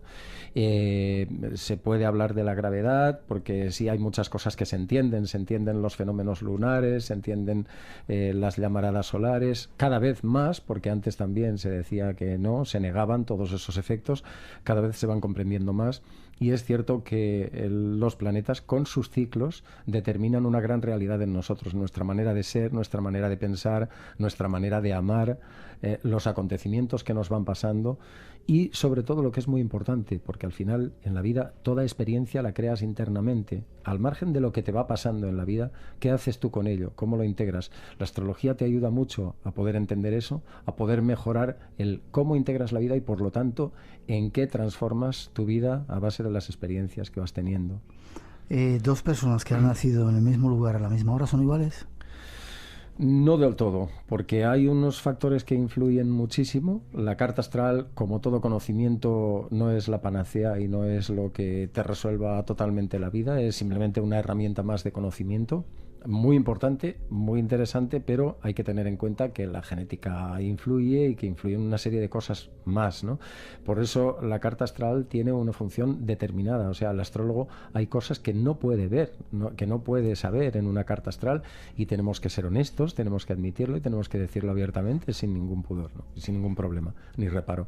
Pero sí que es cierto que dos personas que nacen en el mismo momento y en el mismo lugar van a tener unos paralelismos absolutamente espectaculares en cuanto al destino, en cuanto a que les pasen cosas exactamente al mismo tiempo y del mismo tipo de cosa, ¿no?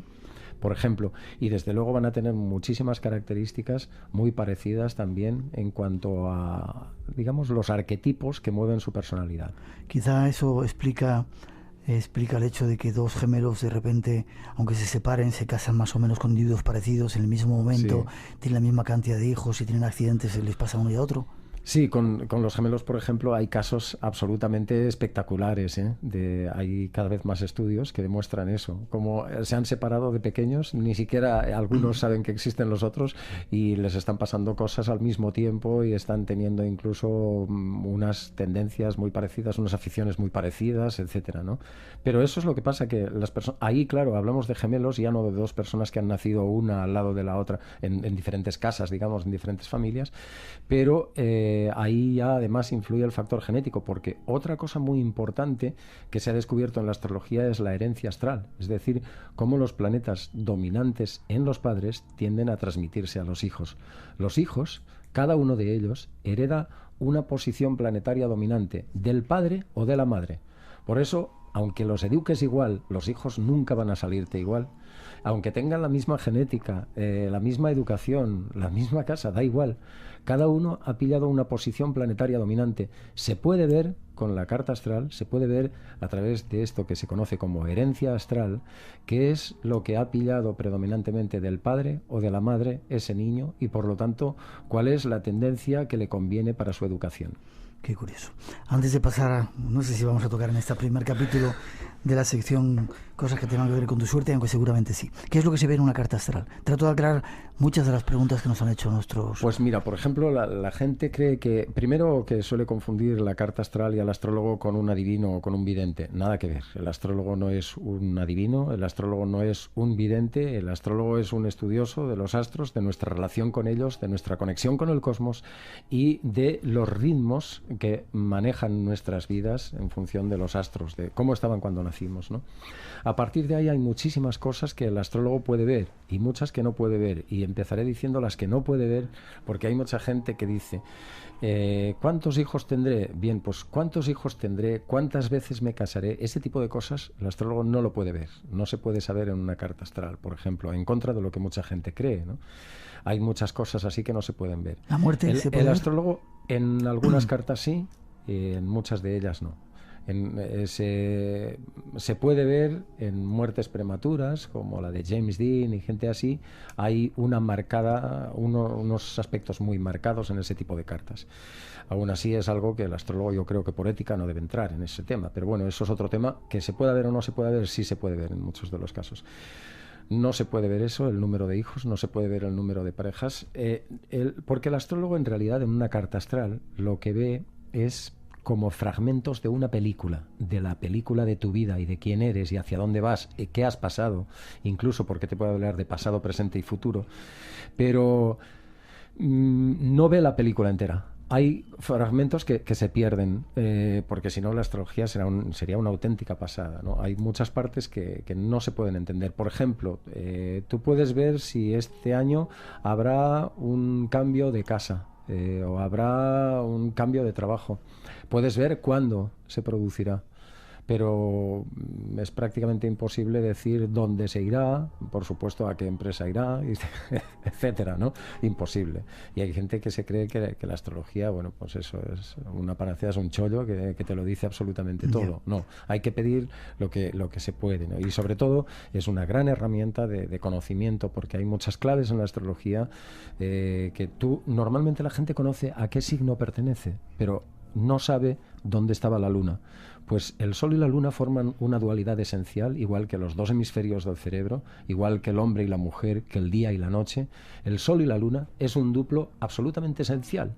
Si tú conoces a qué signo perteneces, que es donde estaba el Sol siempre, pero no conoces dónde estaba la Luna, es como si quisieras caminar solo con una pierna, ¿no?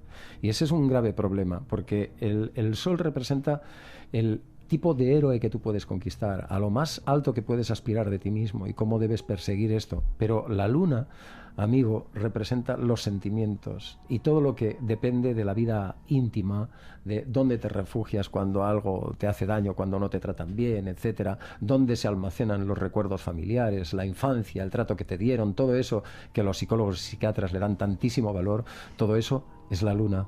Si no conocemos la luna, estamos condenados a perdernos una gran parte de nosotros mismos y a vagar desorientados por la vida. Está visto que no vamos a seguir adelante con el tema que había previsto. ¿Estamos predestinados entonces? En gran medida sí, Miguel, sin duda. Hoy día la ciencia además está demostrando con el ADN, por ejemplo, cada vez más que el ADN te determina que hacia determinada edad te va a aparecer esto o lo otro, ¿no? Ya cada vez más la ciencia afina mucho más en ese sentido. ¿Hasta qué punto estamos determinados o no? Hombre, sería demagogia decir que sí o que no, porque las grandes mentes pensantes de todos los siglos han intentado dilucidar si existe el determinismo, el libre albedrío, y cada uno se pronuncia como quiere y encuentras justificaciones en ambos sentidos, ¿no? Entonces yo creo que al final cada uno debe juzgar en función de su bagaje, de sus conocimientos, de sus experiencias y demás, pero desde el ejercicio astrológico de unas cuantas décadas te puedo decir que en gran medida nuestro destino está marcado desde que nacemos. Espacio en Blanco, en Radio Nacional de España, con Miguel Blanco.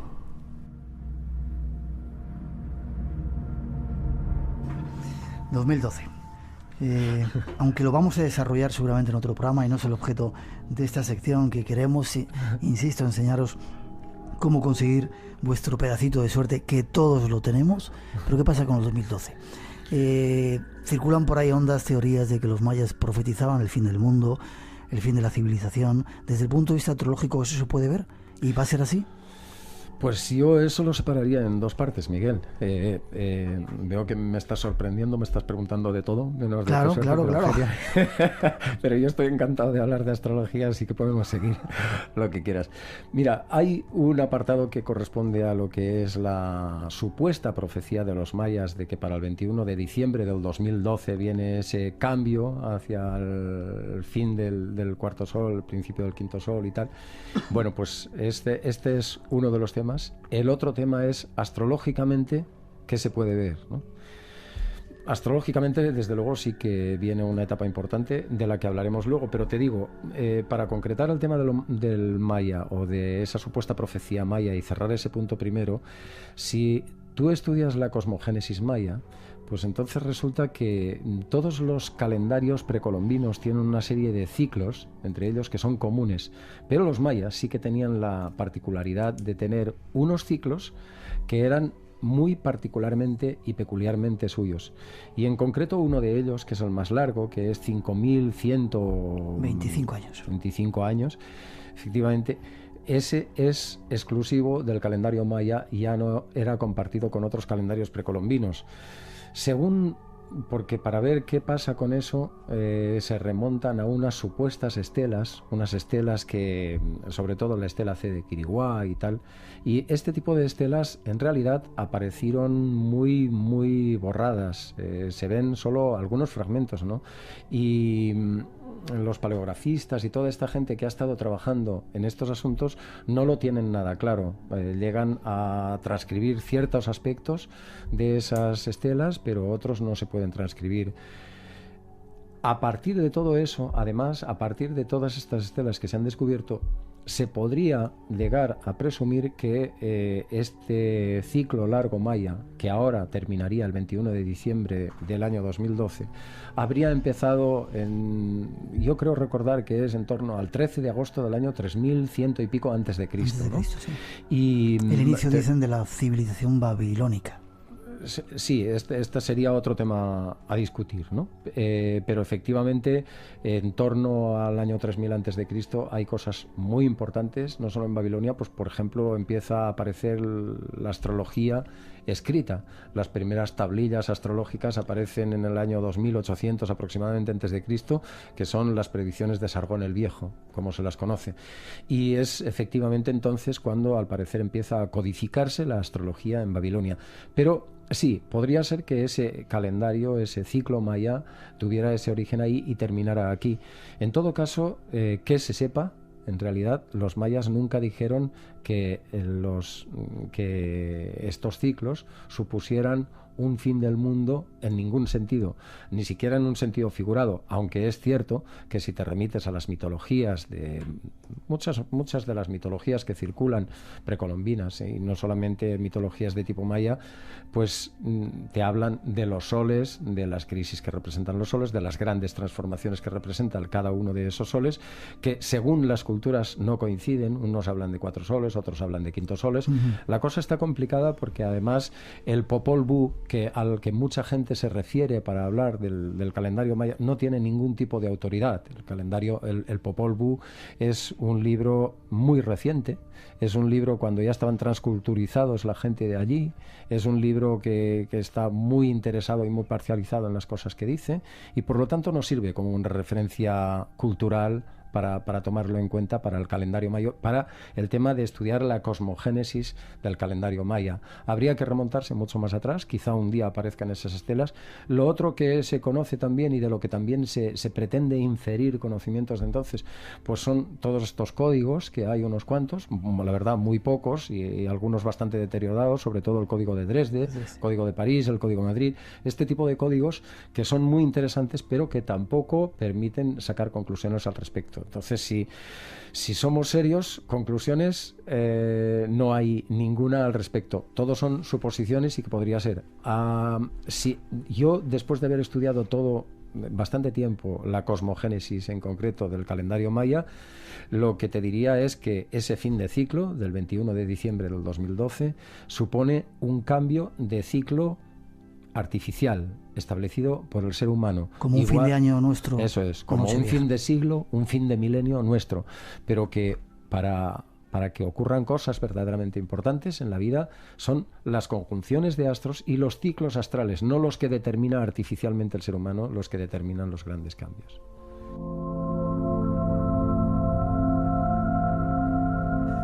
Bebe un poco de agua si quieres, bebe un poco de agua. Sí.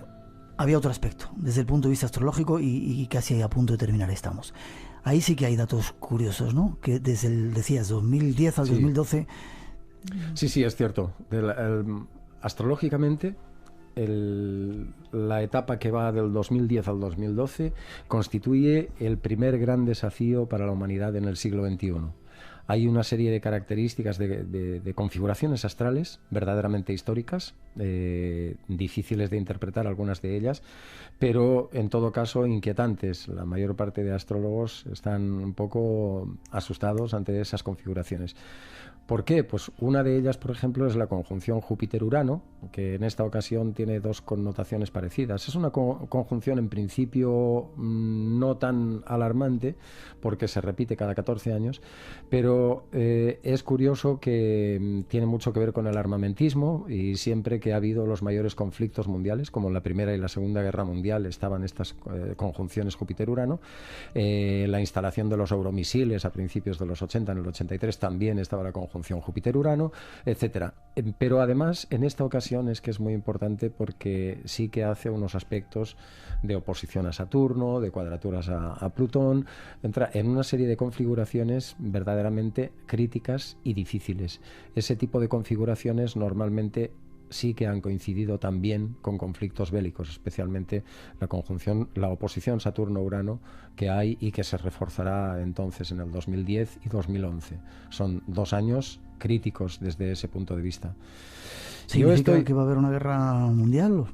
Yo te iba a decir, Miguel, que yo estoy precisamente estos días, porque me pillas por sorpresa con estas preguntas, yo estoy precisamente estos días trabajando estas configuraciones. Vale, pues lo dejamos y entonces dentro de pocos días las tendré totalmente desmenuzadas porque las estoy trabajando muy a fondo. Vale. Cerramos paréntesis. Todos tenemos suerte por dejar ahí el punto y seguir la semana que viene con el asunto. Todos tenemos un pedacito de suerte. Todos. Se trata de descubrir dónde está cada uno de nosotros, ¿no? Cada uno de nosotros somos como una estrella y lo importante es que sepamos descubrir dónde está esa suerte y saber conectar con ella. ¿Y es fácil por lo menos descubrirlo, aunque luego aplicar las cosas sea más complicado? Saber cómo es fácil. Otra cosa es tener el valor de hacerlo, dar los pasos para hacerlo, porque el cerebro es un poco tramposo y tiende a la entropía y eso es lo que hace que cuando no le das una disciplina o algo que hacer en concreto, pues te hace tirarte al sofá a mirar la tele, a zapear, a hacer tonterías. El cerebro es muy tramposo.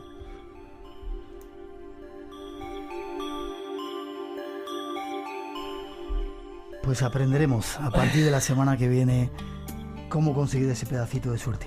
Vicente, gracias. Pretendía hacer esto una cosa cortita, nos hemos ido un poquito más lejos. Formas de contacto contigo, ¿cuáles tienen nuestros oyentes? Pues por si quieren saber más de astrología. Muchas gracias a ti, Miguel. Pueden entrar y visitar nuestra web, que es www.casaña.com, que es Casaña es CASSANYA.com, o se accede también cliqueando www.buenosaugurios.com. Es mucho más sencillo, quizá, de recordar. Pues ahí lo buscáis. Buenos augurios. La semana que viene entramos en ese fascinante mundo de tu suerte. Secciones que a nosotros no nos gustan así facilonas, pero veréis que tienen mucho más intríngulis que lo que parece. Gracias, Vicente, un placer. Te veo prontito, ¿vale? Muchas gracias, Miguel. Seguiremos hablando del 2012 y de todas esas conjunciones, o sea que por supuesto, cuando termines tu trabajo hablamos de ello.